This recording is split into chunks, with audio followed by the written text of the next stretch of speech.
All right. Hello, everybody. Welcome back to 2BeersIn podcast. I'm Jared. Andy. We drink 2 beers. We talk about sports. It's going to be a good time. Yep. Episode 3. Episode 3. After dark. After dark. Yeah, this is the latest we filmed. Filmed at It's 8:15. It's 8:15. Something. It's not even that late. Yeah, but usually we're like. Usually we're filming in usually middle we're of the drinking day. in the middle of the day. Normally we're day drinking, and tonight we're being normal humans and we're drinking being at night. responsible tonight. This weekend we had some big fights. Yeah. We talked about it a little bit last week, but now we've seen how they play out. And I don't think the card disappointed. No, I mentioned on the last podcast I wish the card was a little bit better, but dude, it was actually a great card. Yeah, no, every fight was sick. Just good fights all around. Mm-hmm. Yeah, we started off hot with Bo Nickel. Yeah, and he kind of went in there and did exactly what I expected him to be. He's a future champ. Yeah, I think so too. No doubt. I've been watching this man since he was at Penn State, and I knew he was a great wrestler. Yeah. And I just the work ethic he put in while he was a college wrestler. I knew it would translate well to the UFC. Yeah, and the fact that he's only been training MMA for a year and a half. Yeah, it's very impressive.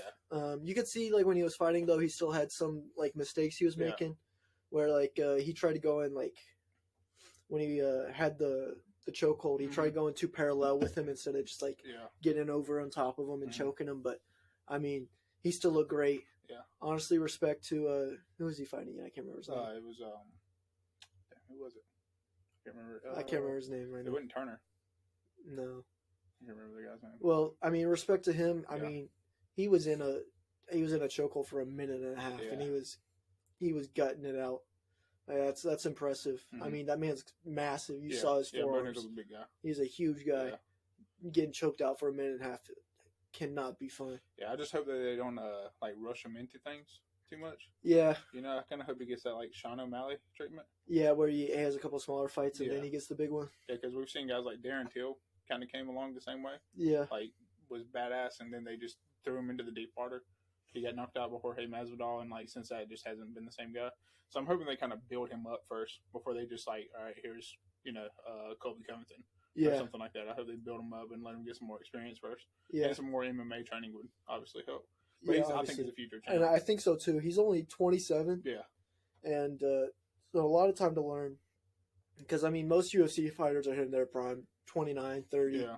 And so he's got that gives him another 3 years before he's hitting that, training MMA. He's already got a huge wrestling background. His wrestling alone will take him very far. He won the Hodge Trophy his senior year, which is very impressive. Best wrestler in the NCAA, which is what the Hodge Trophy is. And it's just very impressive to see. It was impressive to see him go in there and just first round submission. I thought he was going to win. Yeah. He was the very clear betting favorite. Yeah, I felt like he was probably going to whoop the guy, but I didn't think. I didn't think that fast either, because it could have been done. If he tapped sooner, it could have been done in a minute. He was kind of off the whole time because he busted his ass immediately. Yeah, he did. He went for that kick, and he just kind of. I think that kick was him going in, he's a little nervous, and then he did that, and he's like, "Oh shit, I need to settle down." Yeah. And then he calmed down, got to what he's good at. We could talk about did he get kneed in the balls? Did he knee him in the balls? Yeah. No. After further review, I don't believe he got kneed in the balls. You don't think so? No. I think even Bo Nickel said that he knows for a fact that he didn't. Nickel was saying he. I was watching it and I saw it happen, and I thought, "Oh, did he get him in the balls there?" Yeah. But then I saw the ref, and I'm like, "That ref has a good position right now. I feel like he would have seen that." Yeah, he definitely got him up high, a little closer than you'd want to, but I don't think. I think it was the inner thigh area right around in here. Yeah. And it just kind of caught him by surprise. Yeah. And he was able to get the takedown and then rally. Yeah. Get the sub.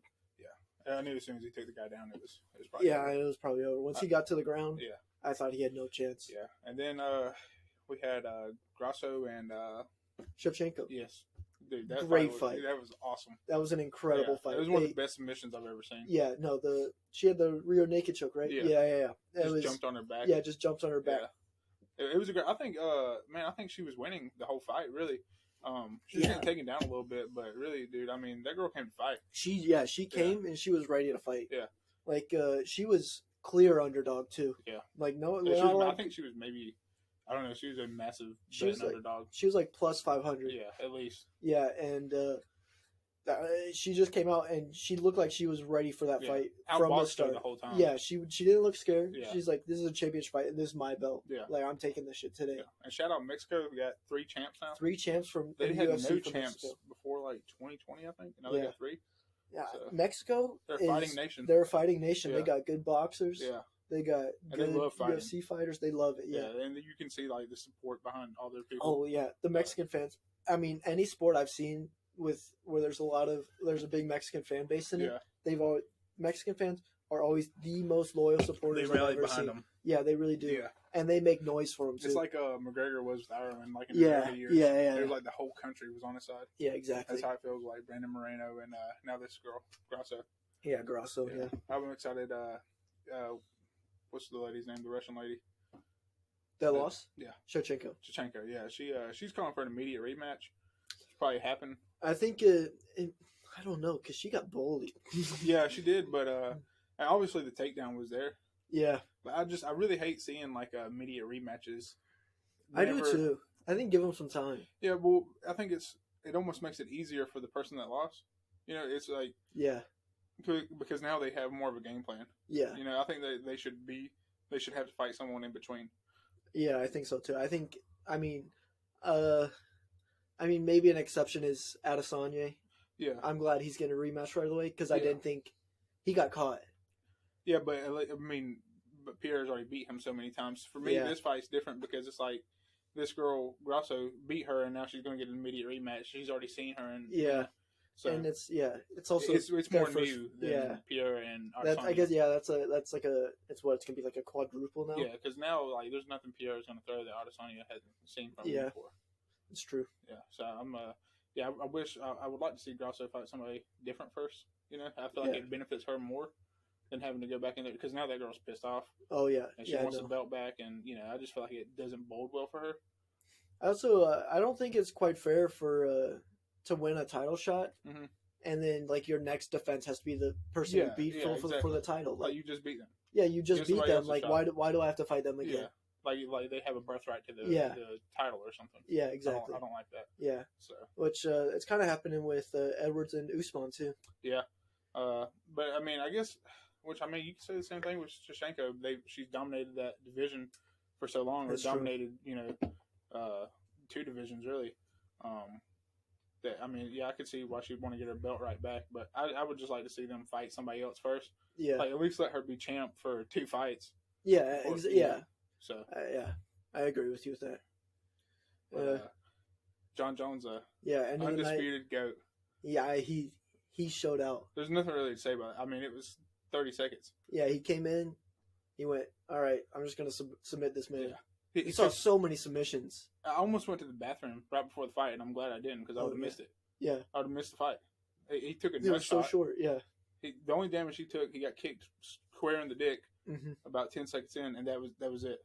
And he wasn't too phased either. Yeah, no, he went right in there. Yeah. I think Cyril Gane threw one punch. He ducked it. Yeah, no, that was he threw the punch. Yeah. He dodged it and takedown. Yeah. Like he used the dodge to take him down, and then it was over. Yeah, I mean, it's just pure dominance. He's the greatest ever, without a doubt. He's the Michael Jordan of MMA. Like, there's no denying it now. I mean, I thought John Jones would win, man, but damn, he was so impressive. Yeah. And, did you see he got pound for pound number 1? Mm-hmm. I don't know if he's ready for that yet, though. But I think he's deserving of it.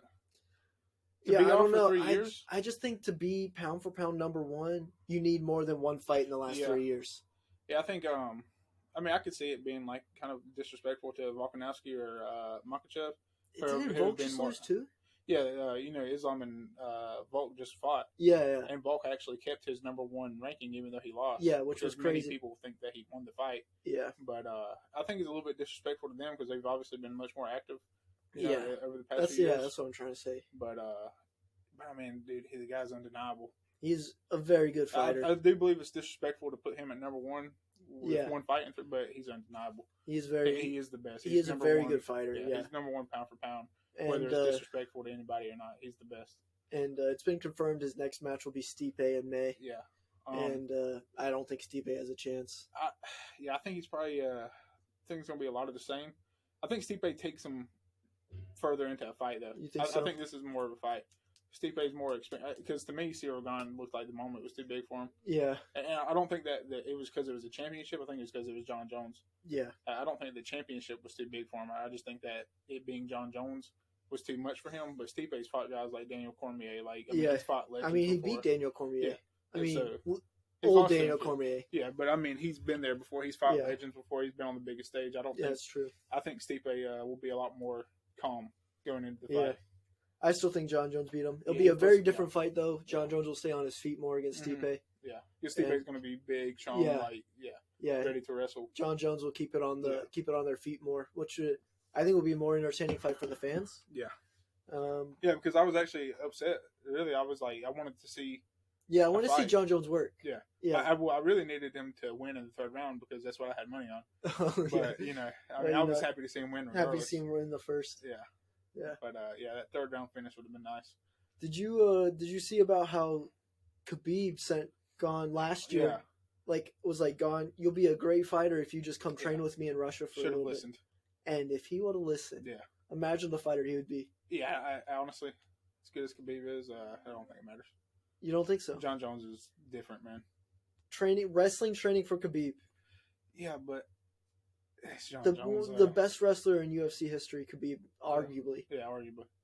And he training on. I mean, it wouldn't have. It definitely wouldn't have been a submit in the first round. No, I can tell you that. Yeah, not as quickly at least. Yeah. But I just think John Jones is on a different level than everybody else. I think it's I was thinking about this earlier, man. I was like, how many professional athletes have ever had a layoff and then come back and was just as dominant? And the only person I can think of was Michael Jordan. He played baseball for a few years. Baseball for and then come back and wins a ring immediately. Yeah, that's the only person that's ever had a massive layoff in their sport. He didn't just win a ring. He three-peated again. Yeah, he went three-peat, take time off, three-peat. And that's what we're. I think there was a year in between there too where he lost. Because I don't think he won 6 in a row. There was a year or two in there in the middle where he lost, but regardless, that's what. But still, it's very impressive. John Jones is about to three-peat. Yeah, John Jones is about to. I think it was. Yeah, he's gonna three-peat. Yeah, he's gonna beat the shit out of Stipe. Sturgia is probably the next best person in that division. Maybe gives him a fight. I don't see anybody in that division stopping him. He probably fights 4 or 5 more times and then calls it a career. Yeah. And never loses again. The best person in that division should be Ngannou. Yeah. But Dana White said something the other day that I saw where he was saying Ngannou's never going to be back in the UFC, which is very disappointing. Mm-hmm. And from what I've heard, it's because he wants more health care for the fighters. Yeah. And Dana doesn't want to give it. Yeah, it's a hard spot because, I mean, as a fighter, there's no better organization to fight for than the UFC. Yeah. They have the best promotions and everything, but, I mean, they're obviously being underpaid. They're being underpaid. You look at the pay-per-views, mm-hmm. and they're insane. Yeah. And these fighters are just getting barely any of it. Yeah, I mean, there's not very often that fighters even make into the millions. Yeah. You know, I mean, the only fighters you got doing that are, John Jones, Conor McGregor. Even Grasso, I think she maybe made, $600,000. Yeah. Which, I mean, I would take $600,000. Oh, hell But as a professional athlete, I mean, you look at the NBA and the NFL and the MLB, they're making $40-50 million a year. And then you look at the pay-per-view numbers that people, I mean, you're not the main event, but you're the co-main event. Yeah. And people are still loving your fight. Mm-hmm. You put on an absolute show for everyone that watched. A lot of people watched it. Mm-hmm. I mean. But Dana he really has a monopoly on the industry. Yeah, he does. I mean, he can kind of tell these guys to fuck off if they don't like it because where else are they going to go? They're going to go to one championship and dominate. Yeah. But it just is boring for them. Yeah. So, I mean, it's kind of a hard. I would like to see the fighters make more money. I'd like to see it be more on par with, because I think it's the most difficult sport. Oh, yeah, for sure. Yeah, no, it's insanely difficult. You're getting beat up. Yeah. I mean, football is the only thing that compares physically. Well, I mean, other than boxing. Well, yeah, but even boxing is a limited form of fighting. Boxing and kickboxing. Yeah, but I mean, MMA, you can do anything to them. I mean, you can do whatever you want to try to get the guy out of there. It's the most violent sport in the world. Yeah, it is much more violent than kickboxing or boxing. Yeah. I think that I would like to see these guys get paid more on par with NFL players and MLB and NBA, and it's unlike those other sports. MMA is really not a game. No. I mean, it's really modern day gladiators. Yeah. The referee is the only thing stopping these guys from killing each other. Yeah, they really go in there and just sacrifice their body and risk death. Yeah. Like if the it all goes referee wrong, is the only people thing. can die. The referee is the only thing keeping these guys from killing each other. Yeah. They have legal weapons attached to their arms. Like I mean, they can kill people with their hands. And the fact that some of these guys aren't even bringing in $1 million a fight, it's kind of upsetting. Yeah. So, I mean, you're on the biggest stage. Yeah. Especially maybe if you're in a prelim, you're making less. Yeah. Because it's prelims, not a lot of people are watching prelims. Right. But if you're on that main card, like you should be making. Everyone on the main card should be making into the millions. Yeah. So. Yeah, and just think about how much money UFC has. I mean, they got Dana White is a rich man. Yeah. Probably closing in on billions. Yeah. And if not already. The UFC is a huge company, and they got so much so much eyes on them. It's upsetting because they can pay them more. Yeah, that's what I'm saying. Yeah, it's not like they can. Yeah, it's not like WNBA where like the women aren't making as much, but that the organization doesn't have as much to give. Yeah, the UFC has the money. Money, and they're not doing it. Yeah. So I mean that's what is really upsetting. So you definitely see Francis' point of view on that. Yeah. But from a fan perspective, please come back. I just want to watch him fight John Jones. You're the only man that has a chance against John Jones. Please make it happen. Yeah. We're just going to see John Jones' dominance for the next 3 or 4 years. Yeah. Also, I looked it up. He is already 35. Yeah, he is 35. So he only has a couple more years in him. Yeah. But I mean, yeah, he is 35. But how much damage has he taken in his career? He's had 3-4 close fights. I mean, out of 30 fights.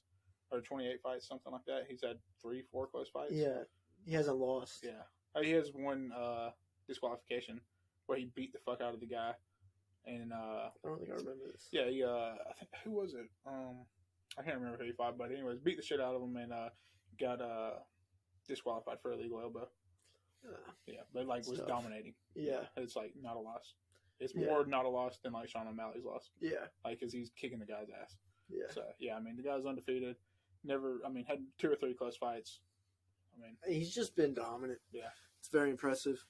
Be interesting to see him fight. Yeah. Again against Stipe. See how that goes. 8th. July 8th. Quick turnaround too. Yeah, quick turnaround. I thought it was in May. What's in May? It's July 8th. It's on International Fight Week. Which fight is the fight in May I'm thinking of? Is that the Sterling fight's in May? Yeah, I think so. Yeah. Which, from what I've heard, I don't know if this is true, but Sean O'Malley gets the winner of that one. Yeah. And I think that'll be a good fight. Yeah. I wonder if Sean O'Malley's ready for that level of wrestler, though. He wrestled well against Peter. He didn't do too bad. Sorry. He because a lot of people were worried about him not being able to get up off the bottom. Yeah, he did well against Peter Yan, but he was able to get to his feet a lot. Yeah, against Aljamain Sterling or Henry Cejudo, I just don't know if you get taken down. It could be the end of the fight. It could be, yeah. So it'd be interesting to see. Cejudo is an incredible fighter, incredible wrestler. I mean, there was a video of him this last week showing exactly how John Jones was going to submit Gane. And he was like, this is how he's going to do it. Yeah. And he walked him right through it, and, he did that. As corny as he is, the dude has unbelievable fight IQ. Oh, yeah. He's called the Cringe King for a reason. Yeah, he's the cringiest fighter in MMA. Yeah. But the dude knows what he's talking about. He knows what he's talking about. He's a very good wrestler. Unbelievable fighter.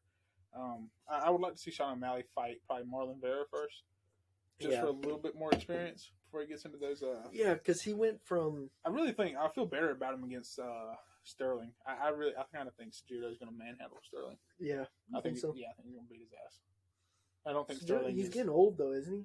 Sterling, I'm thinking maybe he's 31, 32, but I don't even think Sterling's the true champ of that division. I think Peter Yan. Well, obviously Peter Yan had the disqualification against him. Yeah. In a fight that he was kicking his ass. He I'm pretty sure I watched that one, and it felt like a fair. Whenever he beat him. Yeah, it felt like a fair disqualification. Yeah, it was a fair disqualification, but the thing is, his corner is yelling at him to knee, telling him he can knee, but anyway, I mean, he was winning that fight. He gets disqualified, and then whenever he fought Sterling again, I felt that it was pure robbery. I thought Peter Yan won the fight, and they gave it to Sterling. So I didn't see the second one. Yeah, no, I think it wasn't like pure domination. It was a close fight, but I think Peter Yan won all day. So I mean, to me, Sterling isn't even the true champ of that division. Yeah, I think Cejudo is about to run through him. Yeah, he's and I hate Cejudo. He's getting old though. He's Cejudo or he's Sterling? been Cejudo. Yeah, he's been in the UFC for a while now. Yeah, and he's been out for quite a while. For quite a while, yeah. But So, probably about the same as John Jones. Yeah. So I wonder how that'll deal with it. I mean, he's still a very good wrestler. Yeah. I think that'll be interesting though. I think Sean O'Malley, as long as he keeps it on the feet against either of them, if he has, honestly, all he needs to develop is some good takedown defense and stand up. Mm-hmm. He doesn't want to try and wrestle. He does not want to wrestle. He doesn't want to wrestle them. Uh-uh. And if he can keep it on their feet, I think he can beat both of them. I think his length is going to help him a lot. Yeah. Because he's so much bigger than both these guys. I mean, Sean O'Malley's like 6 foot tall. Yeah. Cejudo is like 5'3", 5'4", and Sterling's maybe 5'5", 5'6". Yeah. And so, O'Malley's tall. Yeah, O'Malley's really tall, especially for that division. So I think that would help him a lot as far as the wrestling goes. I mean, I think he showed he has. I mean, at least he's capable of getting off the ground. He showed that against Peter Yan. Oh yeah, for sure. Yeah, he was standing up with will at times. Yeah, he's just standing up easily. Yeah, as long as he can keep those guys off of him, and turn it into a boxing match, I think he can win that fight. Yeah, I think so. That's what he's got to do to win that division. He's just making a boxing fight. He can drop anybody. Oh, if he's on their feet, his hands are so accurate and so fast. He's one of the best strikers we've ever seen, probably. Yeah, him and Max Holloway are two of the best boxers in the UFC. Yeah, that would be a sick fight too. Yeah, Holloway's too small. Yeah, Holloway's getting old though. Yeah, he's getting old too. It probably wouldn't be fair right now. Yeah, no, it wouldn't. But that would be a sick fight. That would be a sick fight. That'd just be two people duking it out. Yeah, I think Sean O'Malley inevitably goes up to 45 anyways. You think so? He's too tall to be. That weight cut's going to get harder and harder. Yeah, as it gets will. older. Yeah. Yeah. But speaking of money though, so Lamar Jackson just got franchise tagged by the Baltimore Ravens, $32.1 million. Yeah. So he's allowed to talk to other teams. The only way he can leave is if a team offers him more than $32.1 million or 2 first-round draft picks. And Baltimore can match it. Yeah. If another team offers it, and he has to stay. Yes. So now all these teams that need quarterbacks are just they don't want them. Yeah. Atlanta don't want him anymore. Atlanta don't want him. The Commanders don't want him. Oakland don't want him. Really weird. But what I think is happening here is that these owners are banding together to try to reset the quarterback market, because you've seen Patrick Mahomes get a massive deal a few years ago. Huge deal. $500 million in 10 years. Deshaun Watson get $230 million guaranteed. Yeah. And so now these quarterbacks are wanting that kind of money. That was Lamar Jackson's exact words. He wanted something on par with what Deshaun Watson got. Yeah. Well, it seems to me that the owners are trying to band together to keep that from happening, to reset the market. Because, I mean, if you pay this guy, which I believe he deserves it. He deserves it. He definitely deserves it more than Deshaun Watson. He's a unanimous MVP. Yeah, I mean, he's played more. He's been more active. He's a unanimous MVP. He's in the prime of his career. The Ravens are trying to act like he has an injury problem. I don't think this year. I think he came back. I think he quit on his team because I don't think he wanted to be there. They won't give him any help. So I'm really hoping that somebody will offer Lamar Jackson $50 million to come play. Yeah, because he's worth it. He deserves it. Yeah, and even if the owners are trying to make an example of him, it's not going to work. Yeah, these players are going to demand the money because they have the money to give. Yeah, they're making the money. And I believe the NFL is on the verge of a new TV deal too. Yeah. So they're going to have so much more money. Shit, with who? I mean, they'll be with CBS and stuff still, but CBS they get a and new Fox deal still. every few years, every 5-6 years, and they get a shitload of money. I was going to say, if it leaves CBS, Fox, and ESPN, I don't know what I'm going to do with my life. No, they just get they re-up and they get more money. And so, I mean, these players, every few years when you see the players get these massive contracts, it's usually after TV deals. Yeah. So that's fair. I think, I think it's really unfair to Lamar Jackson that they're going to try to blue ball him on the salary. For sure. And then you get Daniel Jones this week, just signed a 4-year, $40 million a year contract. Now, if you look at the contract, it's not a lot of guaranteed money, but still, if a guy like him has the chance to make $40 million a year, Lamar Jackson deserves 50. Yeah, Daniel Jones this year threw less touchdowns than Russell Wilson. Yeah, Russell Wilson, he was one of the worst quarterbacks in the NFL. Daniel Jones, they just people thought he was all that because they won some games. He's a decent quarterback. Yeah, he's very mediocre. But if he's going to make $40 million a year, Lamar Jackson deserves 50. Lamar Jackson needs $40 million a year. Yeah, more than $40 million. He needs more than Daniel Jones. So I just it's really weird. I mean, obviously nothing's confirmed that Lamar is, or that these owners are banding together. to stop that from happening, but certainly seems that the NFL doesn't want him to make that much money. Because if you pay Lamar Jackson $50 million, then that's the new standard. Yeah, it is the new standard for an elite level quarterback. Yeah. But I mean, these teams, these owners have so much money. Just fucking pay them. Yeah, man. just pay the guy. You are still a rich fucking man. Yeah, you're still so rich. You're still so rich. You're just losing a couple million of the hundreds of millions you have. Right. Fucking pay the man. Yeah. If I'm Lamar Jackson and I have to play for Baltimore next year, if I even play at all, I'm throwing picks after picks after picks. Like, fuck my legacy. Yeah. Like, if y'all, okay, you want to give me $32 million? I'm going to go suck for $32 million. I'm going to go play like shit. I'm going to make y'all think that I'm so bad that you trade me. So he gets traded and then he goes balls out for someone. Yeah. Because, I mean, I'm full team Lamar right here. I want the man to get paid. I think he's a great quarterback. Yeah. He deserves the money. Mm-hmm. I mean, you watch him play, he changes that whole Baltimore offense. Yeah. Like, without him, they don't look the same. No. And he's a great quarterback. Mm-hmm. I'm tired of people saying he's just a running quarterback. Yeah, that is the dumbest shit. He can throw the ball well. He cannot throw the ball as well as Patrick Mahomes or Joe Burrow, but every quarterback can. Yeah, no. Quarterbacks. No other quarterbacks can. Yeah, like, I mean, quarterbacks that cannot throw the ball as well as Joe Burrow, Patrick Mahomes still win Super Bowls. Yeah, exactly. Like, the guy is unstoppable. Yeah. No matter whether it's his passing or his running, he's unstoppable. Yeah. So, I mean. I think he's a great quarterback. Deserves the money. Kind of hope he gets out of Baltimore too, though, because Baltimore, I just feel like they've been stuck. Yeah. Just been stuck in the mud for years now. Yeah, and just the way that they're trading him now, like, I mean, he's kind of revived their franchise a little bit. He really has. And now they don't want to pay him. Like, I mean, because get the fuck out of here with that. Without him, they definitely don't make the playoffs. Yeah, like, let Tyler, your all-star or your Pro Bowl quarterback, Tyler Huntley, like, let him be your leader. Yeah. You're like, let's see how that works for y'all. Yeah, if they give one season to Tyler Huntley, I think they don't make the playoffs. Yeah, you're looking at like 6-11, and they realize they should have paid Lamar the $50 million he was asking for because he's their man and he should be their man, but they're not willing to give it to him, and so that's for him. I think at this point it's too late for Baltimore. They've done too much to ruin it. Yeah, I mean the relationship is kind of. I think if he gets any offer over $32 million, he's taking it. Yeah, for sure. And if I were him, I'd do the same because Baltimore's treated him like shit the last couple of years. You see, I don't even think that he would be demanding as much money if they would give him some receivers, if they would give him some help. Oh, yeah, he has no help. His best receiver is Hollywood Brown. He's not even there anymore. He left this last year. So, yeah, I mean, that's what I'm... Yeah. He has nothing. He has a decent tight end. He has Duvernay. Do you even know who that is? No. I only know who he is because I had him on my fantasy team. Well, I mean... that was their, like, best wide receiver this year. Yeah. He's a decent... I mean, he's a good wide receiver still, but, like... He's not all-star level. He's not an elite level receiver. Lamar doesn't have a Stephon Diggs. He's got Mark Andrews at tight end. Yeah.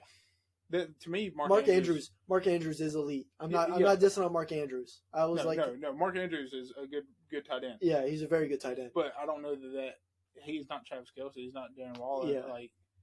I think he might be better than Darren Waller. No, Darren Waller's my guy. You think so? Yeah, he's underrated. I think he's better than Kelce. Better than Kelce? Maybe not better than Kelce. Not better than Kelce. Fuck Kelce, though. No, Kelce is... That might have been a bit of a biased take. I'm sorry. Yeah, I apologize for my outburst. So, I just don't like Kelce personally. I hate the Chiefs, but I just think that I don't think Lamar would demand as much money if he could get some help. Yeah. So... Yeah. Yeah, I hope he gets out of there. And his O-line has sucked every year. Yeah, every year. Every year. Yeah. Like, just get that man an offensive line. Yeah.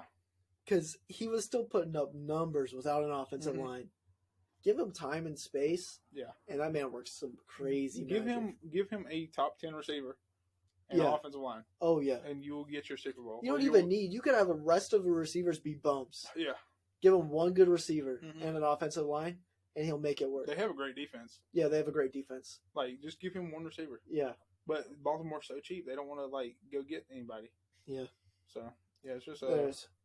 I'm getting tired of these owners that are just like, I don't want to spend money. Yeah. And you look at their net worth, and they're worth, like, $500 million. And they're like, oh, but we can save money, and I can just become even more. Bro, just, like, it's for our entertainment. Yeah. And it's going to make you more money if you just commit. But it goes to show that some owners don't care about Super Bowls as much as they do their own pocket. That's for sure true. Yeah. They don't care about their teams. Yeah, They don't care about their success. There's probably about 10 or 15 owners in the NFL that like want to win Super Bowls. The rest of them, it's a business for them. Yeah, They're okay with making the playoffs. To make money. If they make the playoffs, they're going to make more money. At least give the fans hope that they could win a Super Bowl. They're fine. They don't care about actually winning the Super Bowl. Make it to the first round. Get beat in the first round, whatever. Have a decent team. They're fine. Yeah, they want to make money.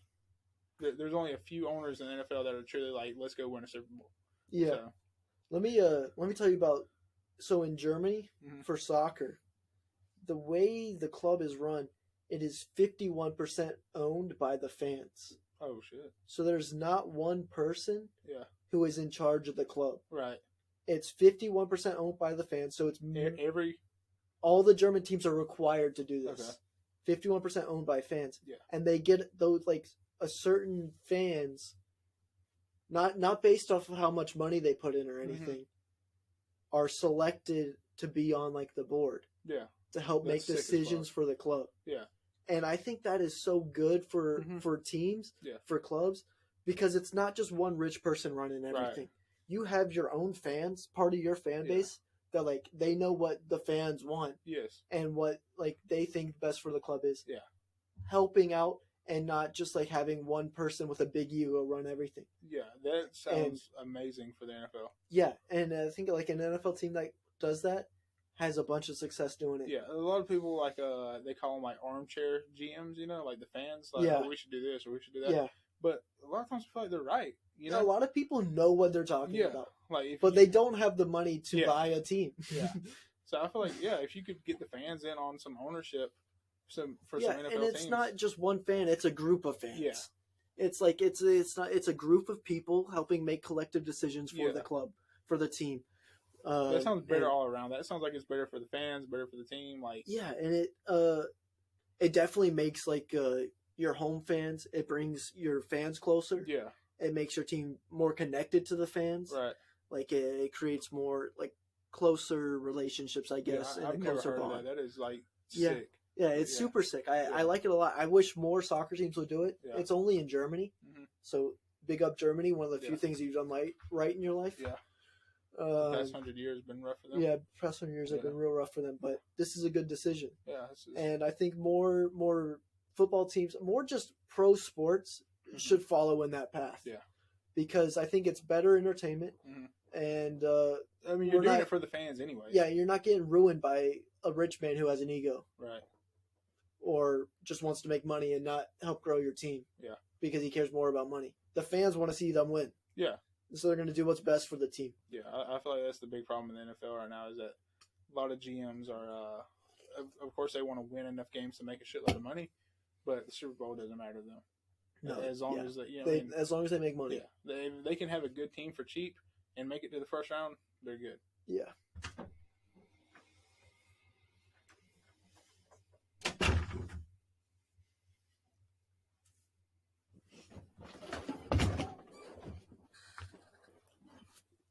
So, let's say like the fans in the NFL like had 51% ownership.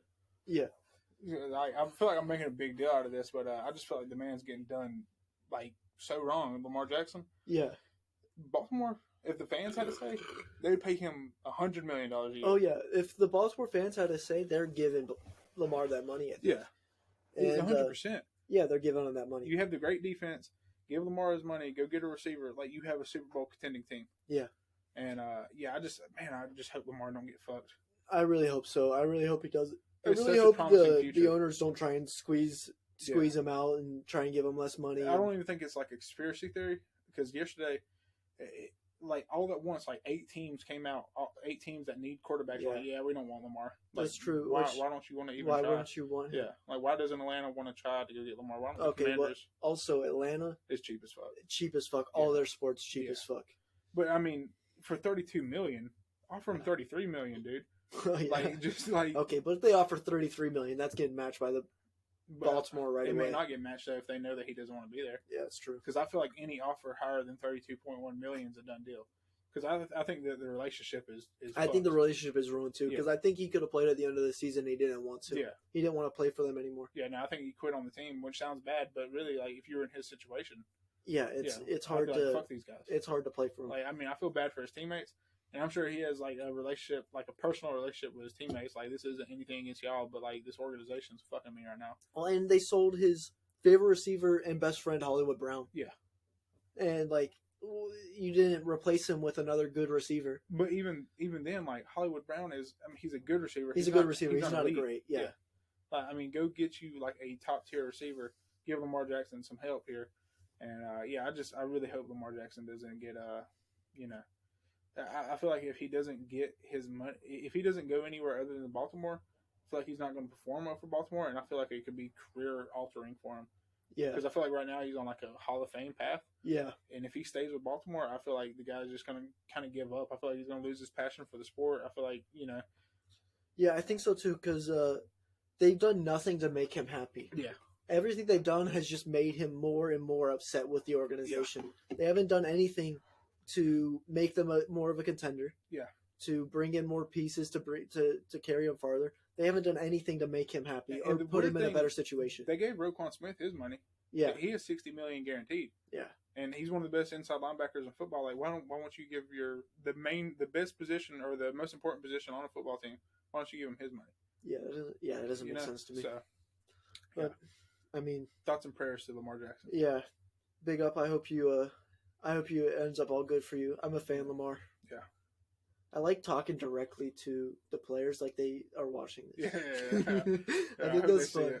I hope one of you guys. There's probably some G Leaguers watching. Oh yeah, we can get someone just watching, and I just like talk to you sometime. I just hope that you hear it because that's sick as hell to me. Yeah. Yeah. Speaking of NFL, combine this weekend. Yeah. Pretty good combine, I think. Yeah. I think Georgia had a good combine. Yeah. Stetson Bennett had a really good combine. Yeah. I think he upped his draft stock a lot. Uh-huh. As well with Nolan Smith. Yep.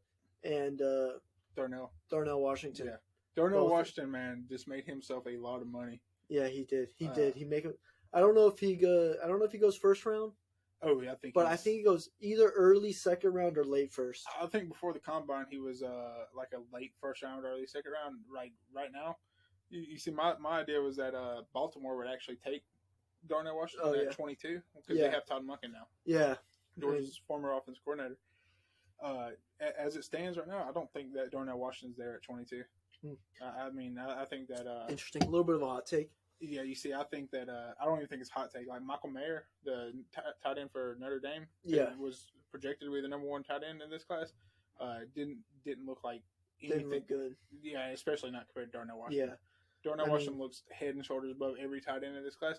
Whoever drafts him is getting a sixth offensive lineman that is really fast and can catch the ball. You saw that man against the sled. Yeah. He destroyed the sled. Yeah, pushed it probably 12 yards. And you watch the rest of the tight ends, they're moving at like 5. Yeah. And then his 40 time, dude. What did he run? He ran a 4.65. He ran it faster than Stetson. 4.65. Yeah.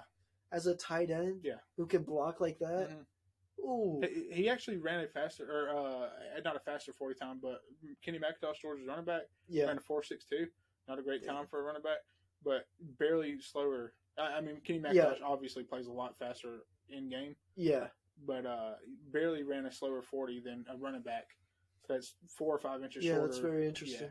I think that, Darnell Washington, man, I think that he could be the next, like, Travis Kelce, Gronk, whatever, Darren Waller. Like, I think the guy's about to ball out. I think he has a good chance. Yeah. If you were to run a 40, how fast do you think you'd run it? I'm deceivingly fast, y'all. I ain't gonna lie. You are? Yeah, I'm actually a sneaky athlete. I'm not gonna lie. You think sub 5? No. No, not sub 5. Not sub 5? Probably like 5. I'm trying to think of what the fatties ran at the combine. I'm gonna say like a 5.62. Okay. Yeah. I think I could run sub 5. Not sub 5. Yeah. Sub 5. I think I could hit sub 5. I could see you definitely running like a 4.82, 4.77. I am a fast person. Right. Like I've always been known as like I'm quick. Yeah. I've been known quick for a fat guy. Yeah. I've just been known to be fast. Yeah. Since I was a child. Mm-hmm. And I think I could definitely run sub 5. Oh yeah. I think you definitely run sub 5. Yeah. I kind of want to try it though. I want to see what it'd be like, but also like I want to do it not just like with a stopwatch, but with all the professional shit. Yeah. I want to do it professionally. I want to see what my time would be. Yeah, I think I'm clocking in at like a 5.42, something like that. Yeah. You know, like I think I'll probably run like a 4.7, 4.6. Yeah. I think my get off is what's good. I think I take off. My acceleration. I think that's the opposite for me. Really? You get faster as you run? I get faster the longer I run. So if I'm running, I'm a soccer player. Yeah. If I'm running the length of the pitch, once I hit half, then I'm hitting full speed. Yeah. So maybe my 40 time's a little bit slower. Right. Because but maybe you're 10 meters but faster. like my 100 meters faster. Yeah. Okay. Yeah, no, I think I'm like surprisingly fast like at the beginning, but then I get tired after about 10 yards. Yeah. So yeah, I think my 40 time is probably in the shitter. I think the last time I timed it, I ran like a 120 meters in 14 seconds. 14 seconds? Okay. Which is nationally that sucks. I think that was when I was getting back into shape though. Okay. That's when I was fat. Yeah. Okay. I was about 20 pounds heavier at the time. Okay. Yeah. Well, I do apologize for that. I didn't know the circumstances. Yeah, I was. We're not gonna bring this up. We're gonna change topics here. We're athletes. Speaking of the 40, what do you think about the O lineman? Yeah, no, I think people are crying too much. A lot of people, I think it was Oklahoma offensive lineman, I can't think of the guy's name, pulled his hamstring at the end of his 40. A lot of people are like, oh, offensive linemen shouldn't even run 40s. For those people, have you ever even watched football? Have you watched a screen pass? Have you watched a sweep play? Like, they're always running 25. O linemen, yeah, maybe most of the plays they're not running too far. Yeah. But a lot of plays, they still got to move down the field. And regardless of if they are or not, if you're a professional athlete that can't run 40 yards without getting hurt, I'm not hating on the guy that got hurt, by the way. Like, yeah, I mean, no. Like, no disrespect to him, but as a professional athlete, regardless of your size, you're a pro athlete. You should be able to run 40 yards. Yeah, it's 120 foot. That guy could have come in with having like a lingering injury or something. And it probably wasn't even sometimes you just get unlucky. Yeah, it was a freak accident. I mean. And I think they should still be running the 40, though. Yeah. But I don't think their 40 time should be very important for an lineman. Yeah, not super important. Just as long as they can run 40 yards in like under like 6 seconds, I think you're happy. Yeah. No, I mean, some of these guys run them under like 5, like Jones. I know people run them under 5. Yeah. But under 6, like I feel like as an O lineman, you're not too mad about it. Yeah, I don't think that it should affect your draft stock that much if you run a bad time. But if you run a good time as offensive lineman, I think that it should benefit you. Yeah. But speaking of that, like, so the combine, how important is it really? A lot of people have been talking about that. Like, how important is the combine? Yeah, I've been thinking about it too, and it really is just a glorified pro day. Yeah. In my opinion, just with more players there. Right. And I'm not a big fan of pro days. Yeah, no. And so it's just made me realize, like, the combine, it shows off the freak athletes. Mm-hmm. Like Anthony Richardson. Yeah. Just had an incredible pro day this last week. Horrible quarterback. But he's not a good quarterback. Yeah. And it shows him off because he's a freak athlete. Yeah. And I think it tailors too much to draft picks. It's kind of funny that this happens every year. Somebody has an unbelievable combine, gets drafted way higher than they were expected, and then sucks. And then, it doesn't have a good career. You can be an unbelievable athlete and suck at football. Yeah. Like, they don't go hand in hand. Yeah, no, not always. Yeah. Because sometimes people are athletes and they just can't do it. Like, they can jump super high, they can run super fast, but they can't catch and hold on to a football. Right, yeah. And so, or they don't have the football IQ to actually know where to be and what to do in a certain situation. Yeah. And so that's why I think the combine's definitely overrated. Yeah. I think too many teams put too much draft stock into the combine. Right. I still think it's helpful. I think it's super important for like wide receivers. Obviously. Yeah. Yeah. I mean, maybe like outside linebackers. Like I think Nolan Smith running at a time as fast as he did. Yeah. I think that's huge for him. Yeah. But these are guys that are going to actually use their 40 time, actually, use their vertical, stuff like that. Like a quarterback, I don't really care how high my quarterback can jump. No. Yeah. So, I don't know. It's just funny that every year teams get coaxed into picking these guys higher than they should go. Like Zach Wilson a few years ago, he had like an unbelievable throw at his pro days. He was in a t-shirt and shorts. And he sucks. Yeah, he's horrible. Yeah. He was throwing against nobody. He was throwing into a wide open receiver, and I just think that there's a little bit too much put into it. It's, kind of entertaining for the fans, but other than that, I think the combine is just because if you look at the greatest quarterback of all time, Tom Brady, a shit combine. Probably shouldn't have even been there. Probably shouldn't have even been. I Yeah. mean, he got an invite to the combine because he was the Michigan quarterback. Yeah. So he's going to get an invite. Yeah. But he had a terrible 40 time. He ran ran over 5 seconds. Mm-hmm. Not a good vertical at all. I know people that build houses that are more athletic than him. He could probably jump 10 feet in the air. I mean, he's slow, but he's the greatest quarterback of all time because of his football IQ. Mm-hmm. His mind is just crazy. I actually think and his throwing ability. Without a combine, I feel like teams would draft smarter. If you just went on film alone, and seeing what a guy can actually do. This is actually interesting because Dan Campbell was talking about this the other day, the Lions head coach. Yeah. He was talking about how he doesn't care about the workouts at the combine. Mm-hmm. Only thing he cares about is the interviews, the player interviews. Yeah. And I think those are very important for teams. I do too. Yeah. The player interviews are very important for players, I think, because that helps teams find their right fit, the right mentality. Culture. Yeah, helps build the culture they want to build. Yeah. And I think the player interviews are very important. Yeah, I do think that. Yeah, that's something that should be kept. Yeah. But for sure. I think they should still definitely keep the combine. I'm not saying get rid of the combine. Don't get rid of the combine, but I just think too much is put into it. Yeah. There's so many times that guys are drafted so high that, like, a guy that should probably be drafted in the 5th round gets drafted in the 2nd round because he ran really fast. Yeah. But honestly, it's the owners and the GM's fault that they're drafting guys that are, they showed out at the combine, but look at their 4 years in college, they sucked. I think that goes back to the part of owners not really caring about their teams too much. They just care about the money, right? And so they do minimal work and they look at the combine and they draft a player who looks good at the combine. Yeah. But I still think it was a good combine this year. Still, we just saw some freak athletes. We saw some freak athletes. I still don't think too much has changed. Mm-hmm. I think the biggest change is Jalen Carter will drop. Yeah. So I think it makes Will Anderson the consensus number 1 because he didn't have a bad combine either. But you see, he had a much worse combine than Nolan Smith. Yeah, he had a worse combine than Nolan Smith, but I still think he goes higher. You say it's going to depend on who gets that first pick. Yeah. If it's the Bears, it's probably Will Anderson. Yeah. If it's anybody else, it's Bryce Young, I think. Yeah. But now Bryce Young didn't run. Yeah, because if Bryce Young didn't run the 40, which was interesting, but I don't think that hurt or helps him anymore because I don't think it doesn't change anything. Yeah, no. For him, he's just like, if I run a slow time, it hurts me. If I run a fast time, that's what's expected. Yeah. And so he doesn't run. Yeah, he's like top 2 pick regardless. Yeah, exactly. Yeah, no, I think. Did you see him? He's wearing the platform shoes.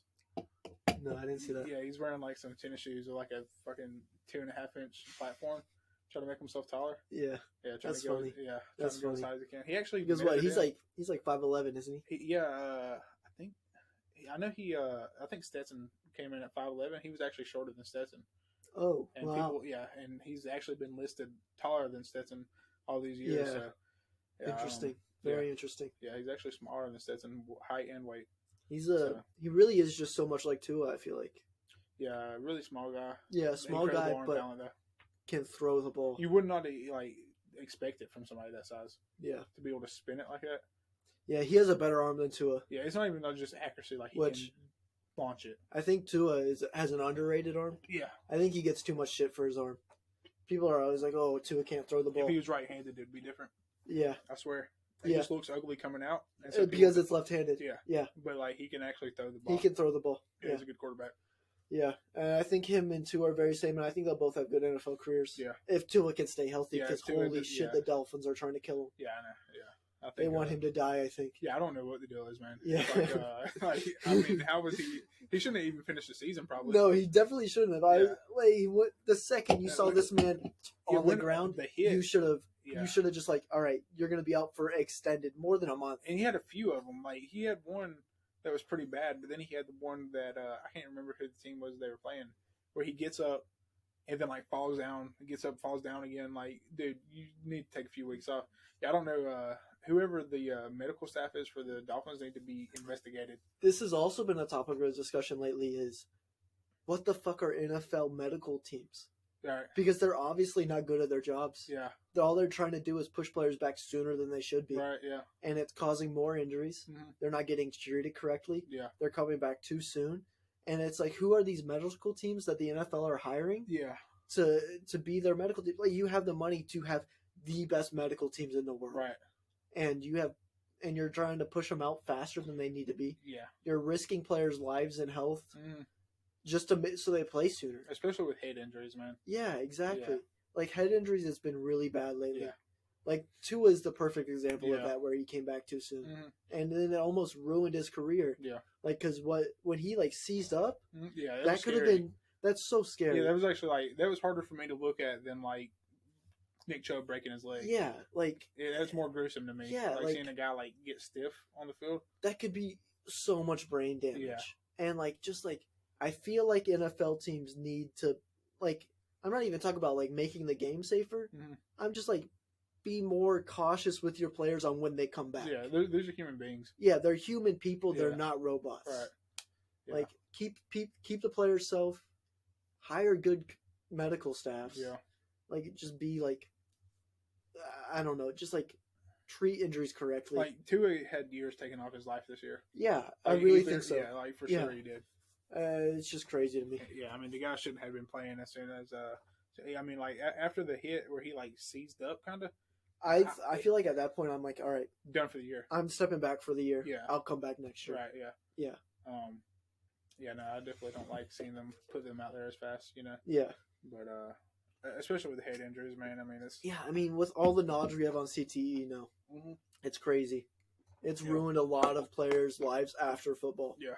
And it's dude, it's ruined people's lives. Like, there's a Washington State quarterback a few years ago. He was like 19, 20 years old, killed himself. And after he killed himself, they did autopsy. He had CTE at that early of an age. That's so. Yeah. So because I mean, these like, and I think it's becoming more regular. You see NFL players come back quicker and quicker. Yeah. Players at younger ages want to come back quicker and quicker because they're seeing their favorite players coming back quicker and quicker. Yeah, you want to be tough. You want to go out there. Yeah, and, you want to play go up for your there. team and stuff. I mean, I'm guilty of this where like, I always want to play. Right. So when I play sports, if something's hurting a little bit, I'm not telling anyone. Right. I'm playing through it. Yeah. I'm popping some ibuprofen and I'm playing. Yeah. And I think that's becoming more and more common. Mm-hmm. And I think we need more medical staffs just telling people, hey, take a step back. Yeah. It's not worth it. Yeah, like your season's like, you might lose 2 or 3 more games than you would have, but this guy's life is more important. Yeah, this person's life's more important, and also in the long run, he'll be better for you in the long run. Yeah, exactly. Yeah, yeah, he'd be more productive down the road. Yeah, if you give him more time off. So, yeah, no, it definitely feels like they're being pushed back a little bit too early, especially on head injuries, and I think I think a lot of these guys feel invincible because you have like these super high tech helmets. Yeah. And stuff like that, but like you're still like grown ass men running into each other, world class athletes running into each other as fast as you can, as hard as you can. Also, I just feel like once you become good enough a player, you just feel invincible. Yeah. Like you just feel like you can't be stopped unless you're like an injury prone player who's hurt all the time. Right. Like, I mean, even I get this way where I feel like I can't get hurt. Right. There's so many times before a game where I go, I just don't get hurt. Right. And then people are like, you're gonna jinx it, and I go, no, I don't. Like, I say this all the time. I don't get hurt, and I never get hurt. Mm-hmm. Like, where I low-key feel invincible. Yeah. And I feel like NFL players have to feel the same way. Yeah.